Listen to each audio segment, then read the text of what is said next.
If you know me, you know I am a honey badger. The honey badger, nature's cockiest, scrappiest, the most badass animal that really don't care. Say it with me. Honey badger, don't give a shit. I don't just preach about it, I practice what I preach. I'm like that. I like to make progress. I like to get stuff done. And no more dilly-dallying or pussyfooting around, but get to work and get it done. Someone on the team or their teammates on the team that are gonna hesitate and dilly-dally and bullshit and drag ass and drag their feet, demote them, get them the fuck out of the way, and not pussyfoot around, but fucking work and get it done. And stand behind their fucking work. And if you can't honestly uphold your position, get the fuck out of it, because we're gonna bulldoze you over. Step forward with a great deal of pride that you can be really fucking proud of, and be really fucking proud that we're the champion of this fucking industry. Our work is the only work that actually provides any real value to anyone. No one's followers should come fucking close to what Twin Flames universe has. And I know who's sloughing off and being a piece of shit, and we're all gonna have to watch out for this. There's Lazy Bones over there fucking us all. Lazy Bones is one, no longer gonna get clients funneled to them, and two, no longer gonna hold a position which holds everyone else up. Cause guess what? If you're fucking around over in the TikTok team, I sent my client over to TikTok and it sucks. Fuck you. Fuck you. Cause we're all working together to build a beautiful thing where everyone's fucking prosperous. Finally, dweebs who are unable to actually be of service and they can't offer any real value, are leeching value, no longer getting to leech value from the system. I know who's not doing me right. If you can't roll with me, if you want to be gross, if you want to be weird, if you don't want to do your inner work, if you're awkward, and there's no real place for you, you can't really vibe with the community, so no more of this fuckery, of this, ballyhoo, this nonsense, this bananery. Don't waste my time, and don't expect something. Expect that you're gonna show up and you're gonna work and you're gonna prove to us that you're gonna work. So give me your resume and don't give it to me. I'm done with your shit. Show me what you got, and I'll show you what the fuck I got. All right? We want to build the kingdom, but I need people by my side who are willing to work with me and who want to work hard and produce a lot of value and who want to win big in the marketplace, who want to get rich, The second coming of Christ. Yeah. Well, I guess he's now a honey badger, because that's really his true colors. That's the whole point of this video. I want you to really see Jeff for who he is behind the camera, where he thinks nobody's watching. This is how he talks to his so-called employees. Now, be very clear, I don't believe he's paying these people because he doesn't pay, right? He's this guy that's like, I have so much information, so much knowledge, so much to give. You will prosper from my knowledge. That's what you will do. Well, in this one, I think he's focused more on looking for his team, his people to put things together for him.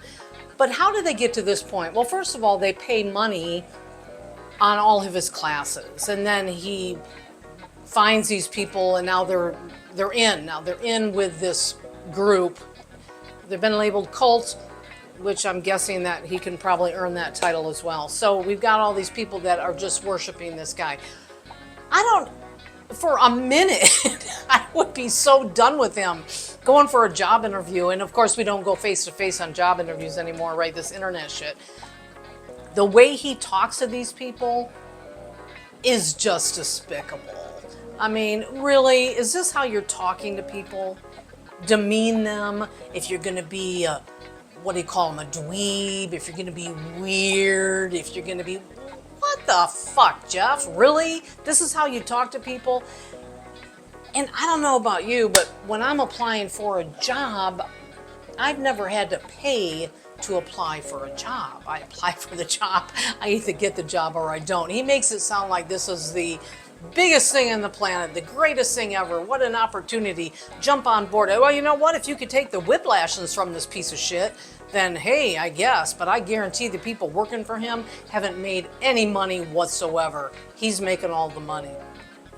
This little opening piece was really just a good example. I wanted you to see Jeff in his true form, how he really is. He's a whole different personality when you turn on the camera, and he's on YouTube and he's on whatever he's on. Puts on this front that he's this big divine spiritual master guru, and he talks, he's got his words to woo you in and all that bullshit. This is who the true guy is. All he gives a shit about is money, and he talks to people this way. Anybody ever spoke to me this way in a job, I would so be done, and I'd probably file a harassment injunction on them or something, because this is harassment. The way you speak to your people, no, it's not acceptable, period. I painted you the vision. I made a way for this to be possible, and it is right before us. Some of you boldly stepped up, and I accepted you, and okay, that's what I expected. Some of you boldly stepped up, and I said, no thank you, I'm good. And many of you cowered in the corner and did not try. And it's okay. I didn't expect anything better. And so many of you were too cowardly to step up. I've got pretty realistic expectations. Everything's going just fine. If you want to have and be a part of the vision where you have all the good clients you can handle, but it cannot continue as it is. I expect anyone who is volunteering, getting your NDAs signed so you can get into the Discord. NDA. For those that don't know what that means, it's a non-disclosure agreement. Boy, he really thinks he's something. He's got all these top secrets that nobody else is allowed to share with anyone else. You cannot, if you go to work for him, first of all, you're volunteering. So you're volunteering for this guy and you have to sign an NDA. It could probably hold up in court, I guess. With his money, he could probably hold it up in court.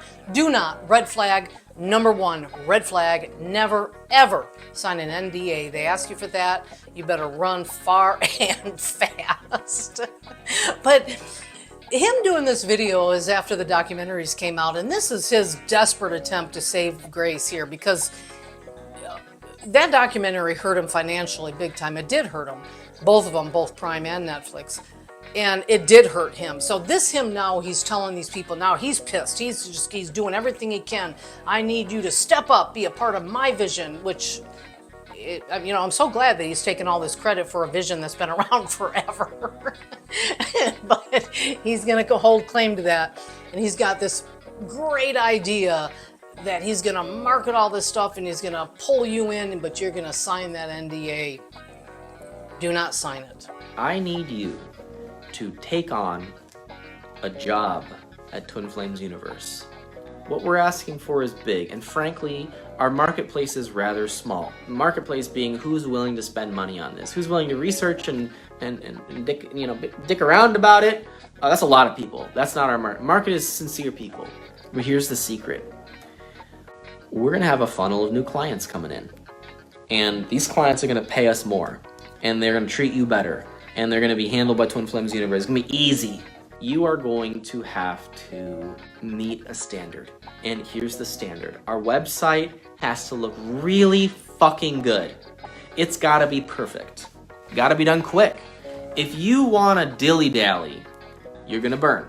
I need to know who is my branding team and who's gonna, I need my branding team to wrap up the brand and present me something serious that they're proud of. No one's TikTok should come close to Twin Flames Universe TikTok. No one's YouTube should come fucking close to Twin Flames Universe YouTube in likes, in comments, in views, in positioning, in quality, in engagement, in value. My business depends on all of you.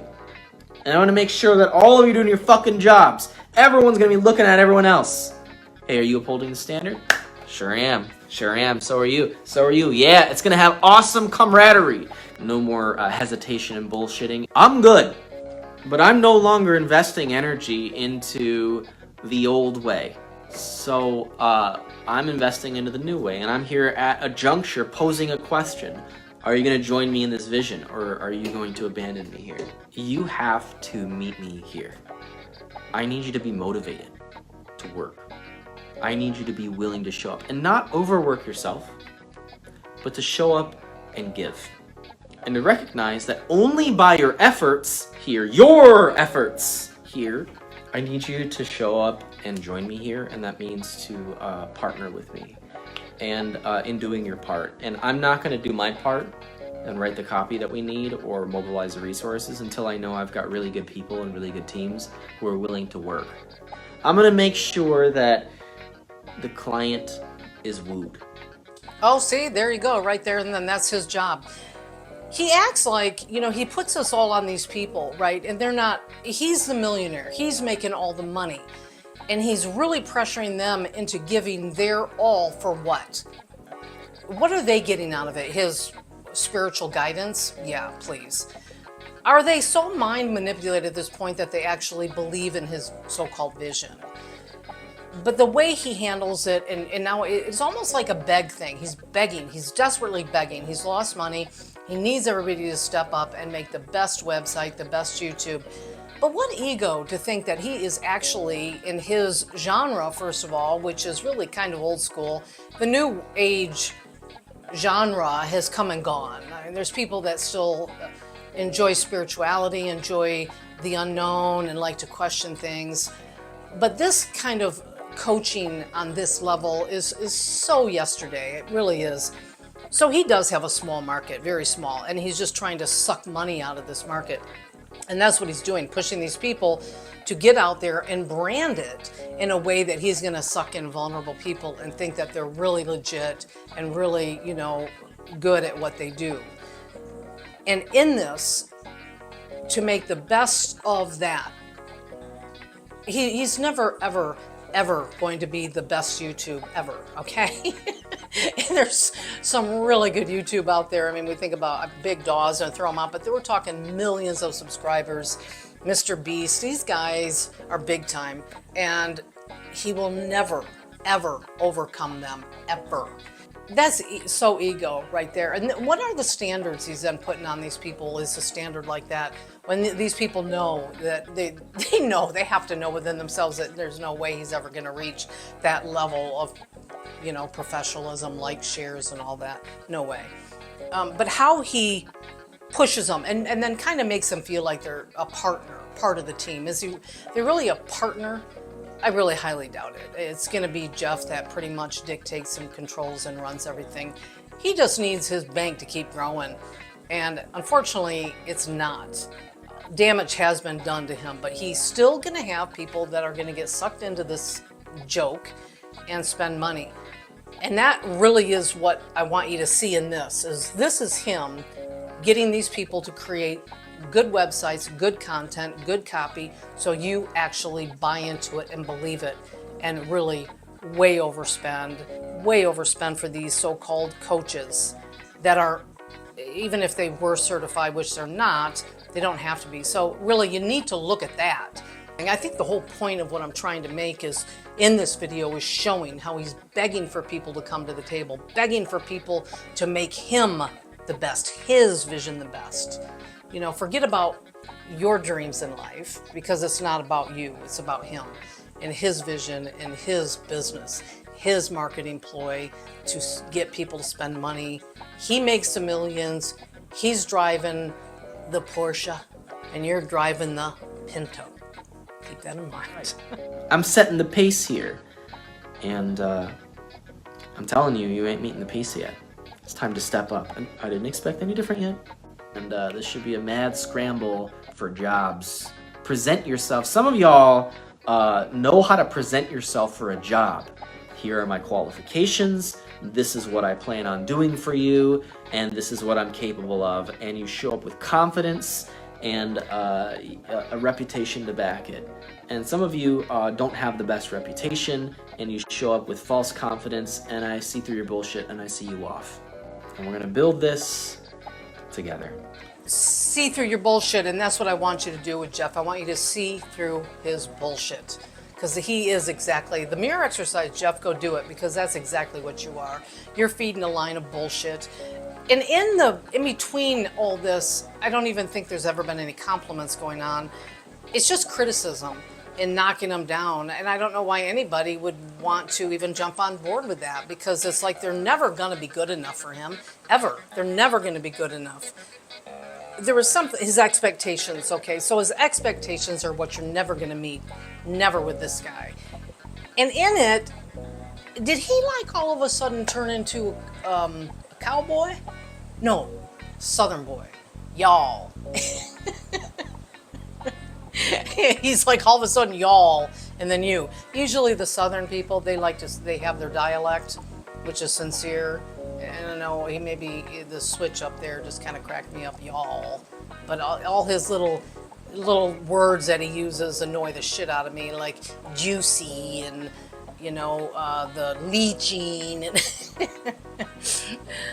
Jeff, this is Jeff in my mind to me. I've met a lot of people that make a lot of money, that hold themselves in an amazing standard. They look good, they have a good air about themselves, they're educated, they're professional. And then there's Jeff, and he doesn't fit that mold in my mind, because he's like the trash of wealth. So really how he's obtained this wealth is a reflection of how he looks and how he presents himself, because he's just stealing your money and you're letting him do it. You need to stop doing that. But I'm not going to criticize you. Never. Yeah, these cats want you to know you should work hard. Right, cats? Yeah. Oh, Bay says, if you love me, if you loved his dad, then what's that thing? Then you can live a good life inside rather than be like a wild animal outside the gates, right? Bay recognized that maybe he could, if he worked real hard, he could catch the rabbit and have him for dinner if he wanted to. And he realized instead of having to chase down the rabbit and work for his food, all he has to do is love his mom and dad. And if he does that, he gets to live the good life. He doesn't have to worry about his survival. He doesn't have to worry about fending off eagles. He doesn't have to worry about staying away from coyotes. He doesn't have to worry about whether he's going to stay warm. He's always safe and protected. He gets to sleep in mom and dad's bed in the fuzzy blanket. He gets to be protected by Charlie Dog, who keeps everyone away. He gets to live a really good life inside the house. And this can be you too. You can live a really good life inside the kingdom, where everything is taken care of for you, and you have a few basic things that you're expected to do, if you would but love me. And by love me, I mean love this kingdom. Did that not creep you out? All you have to do is love me. Just love me and the kingdom. What kingdom? What the fuck are you talking about? And can we please leave cats out of it, please? Because you obviously know nothing about a cat. He looked scared to death when he picked him up. Cats instinctively really want to be outside. They really want to hunt. They really want to be cats. So all you're doing is suffocating your cat and thinking that this is a life that your cat wants. Looking at the cat, I don't think that's a life he wants. You don't even want to fuck with me when it comes to cats. So, but words of wisdom, because he's so full of them, right? He's so knowledgeable, and he's going to end on this soft note. And that's all you have to do, people. Just love Jeff. Just love the honey badger. and he'll invite you into the kingdom, and he'll be good to you. I'm sure. Yeah, he's going to be good. Anyway, the next video, boy, I'm excited about the next one, is we're going to take a little tour with Jeff and his mansion. And we're actually going to get into a little more stuff about how he treats his coaches and what they get paid and how they get paid. And boy, I think Jeff could be on that show American Greed. He just might make it on there. Anyway, thanks for watching. I totally appreciate your support. I mean, I'm not begging you to do anything, okay? But thanks for coming along for the shit show.